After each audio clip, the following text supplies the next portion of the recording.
हमारे इस देश के यानी गोंडवाना के 258 रियासत जो कि जिनके महाराजा यानी मध्य प्रदेश सीपी एंड बरार के राजा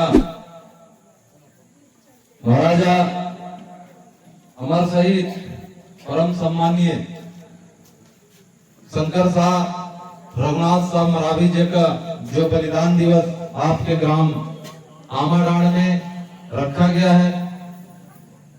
इस कार्यक्रम में हमारे समक्ष जो आप सभी बैठे मेरे इस देश के अन्नदाता जिन्होंने मेहनत करके इस धरती माँ को मजबूर कर दिया इस धरती से अन्न उगने के लिए, ऐसे कर्मवीर लोगों को मैं नमन करता हूँ। और मेरे सामने बैठे मातृशक्ति जिन्होंने ऐसे सूरवीरों को जन्म दिया जो आज इस देश में इतिहास रच रहे हैं, और मेरे युवक नवयुवक भाई जिन्होंने आने का भविष्य है और आगे उनका भविष्य इस देश के लिए संघर्षमय होगा, ऐसे मेरे नवयुवक भाई और इस जन गण मन के अधिनायक, इस देश के कर्ता, इस देश के राजा रानी, कर्मवीर सूरवीर सभी को मैं सबसे पहले सादा सेवा जोहार करता हूँ।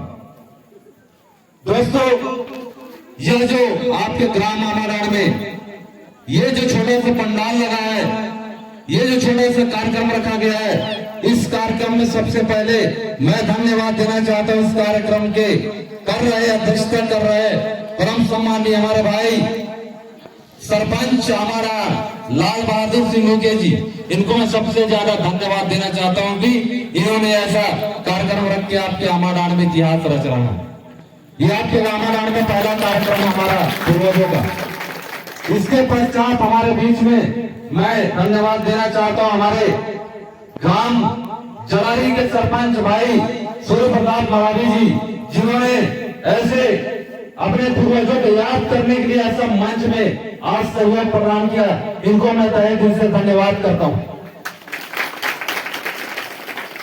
और इस कार्यक्रम में हमारे बीच गोंडवाना गणतंत्र पार्टी के महेंद्रगढ़ विधानसभा के विधानसभा प्रभारी अजय सिंह कमरो जी, इनको भी धन्यवाद करता हूँ।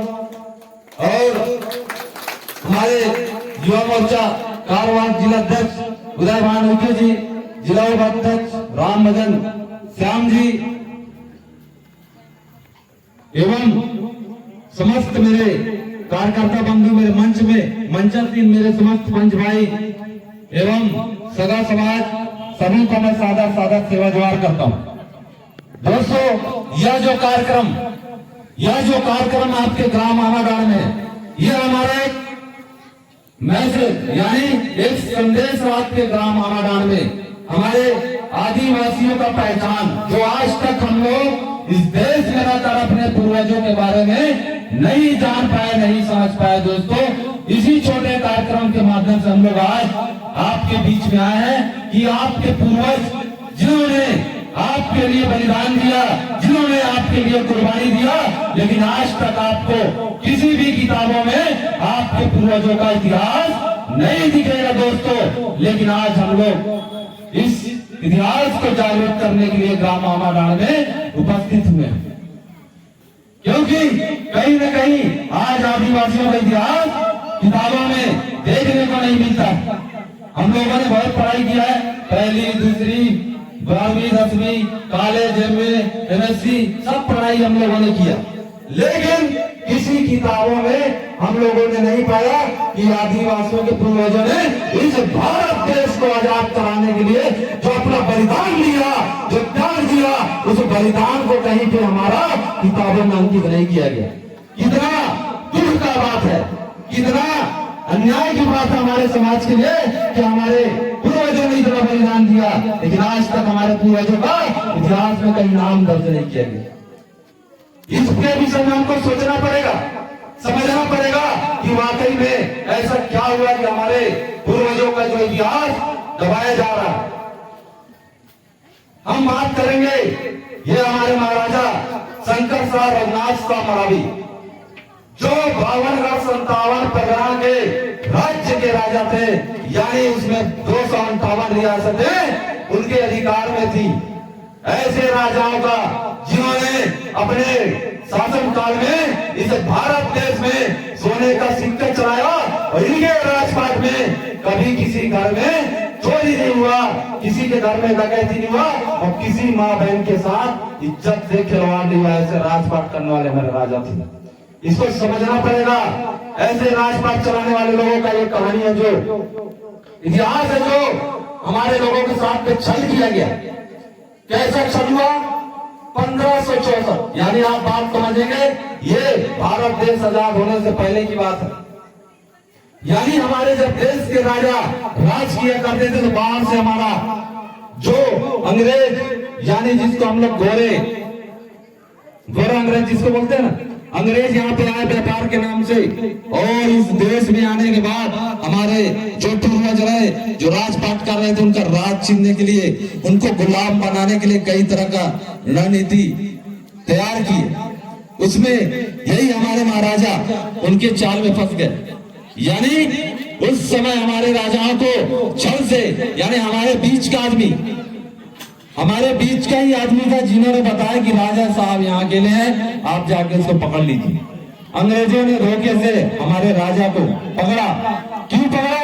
क्योंकि हमारे राजा ये नहीं चाहते थे कि अंग्रेज इस देश में हमारे आदिवासी मूल निवासियों को गुलाम बना कर रखे, और उसके लिए आजादी के उन्होंने अपने राज्य में, अपने प्रजा में, इस देश में उन्होंने स्वतंत्रता का बिगुल फूंका और उनके आजादी के लिए विरोध का उद्गुलान शुरुआत किया था। तो अंग्रेजों ने इस चीज को देखा कि ये जो राजा है हमारे बात में नहीं चलता, हमसे तालमेल नहीं रखता, तो हमारे राजाओं को अंग्रेजों के द्वारा पकड़ लिया गया। और पकड़ने के बाद इनको जबलपुर कोर्ट में, यानी जबलपुर में उस समय कोर्ट लगा करता था, उस जबलपुर कोर्ट में हमारे राजाओं को खड़ा किया गया और बोला गया तुम अंग्रेजों के शासन में विद्रोह कर रहे हो, आपके ऊपर देशद्रोह का मुकदमा दर्ज है और आपको फांसी की सजा दी जा रही है। अगर आप इस फांसी से बचना चाहते हैं तो आप हमारे गुलाम बन जाओ, हमारी बात मानो। लेकिन हम हमारे पूर्वज जिन्होंने अंग्रेजों के प्रस्ताव को ठुकरा दिया, और हमारे पूर्वजों का जवाब था कि मैं भले फांसी में चढ़ जाऊं, इस समाज के लिए मर जाऊं, लेकिन आपके यानी अंग्रेजों का गुलामी मैं नहीं सहूंगा। प्राण देना मंजूर है लेकिन गुलामी सहना मंजूर नहीं है। ऐसे हमारे पूर्वजों ने अपना बलिदान दिया, ऐसा हमारा इतिहास है। लेकिन फिर भी अंग्रेजों को तसल्ली नहीं हुआ और कहा कि अगर इनके राजा महाराजा को हम फांसी देते हैं, अगर जेल के अंदर फांसी दिया जाता है तो इनके समाज में हमारा डर नहीं होगा। तो इन्होंने रणनीति के हिसाब से जबलपुर के चौक चौराहा में तोप के सामने हमारे राजा महाराजाओं को बांध दिया गया अंग्रेजों के द्वारा, और तोप के सामने दोनों पिता और पुत्र को, यानी राजा शंकर शाह और रघुनाथ शाह को तोप में बांध दिया गया। और तोप में बांधने के बाद उनको तोप के से उड़ा दिया गया। पूरे जनता में दहशत का माहौल था, और उनका जब तोप से उड़ाया गया तो उनके शरीर के हजारों लाखों टुकड़े हो गए। उस टुकड़ों को भी हमारे परिवार को नहीं दिया गया, और अंग्रेजों ने उस टुकड़ों को तेल में तलकर राख बना के उनको बहा दिया गया।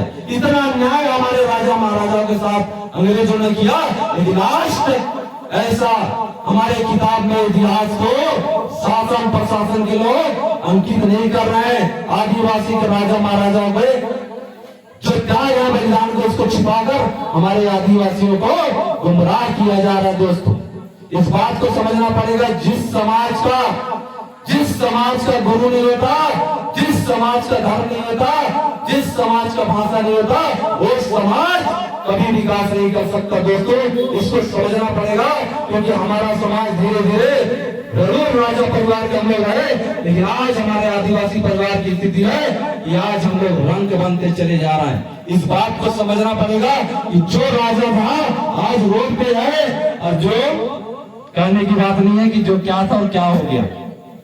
तो बात को समझिए, अगर हमारा आदिवासी परिवार, हमारा समाज आज कहीं न कहीं अंग्रेजों के गुलामी से आजाद हुआ है, लेकिन ऐसे कुछ लोग हैं हमारे बीच में जिनकी वजह से आज हमारे लोग गुलामी की जिंदगी जीने को मजबूर है। आज भी हमारा आदिवासियों का दयनीय स्थिति बहुत मजबूत नहीं है। आज भी हमारा स्थिति बहुत दयनीय स्थिति मजबूत नहीं है।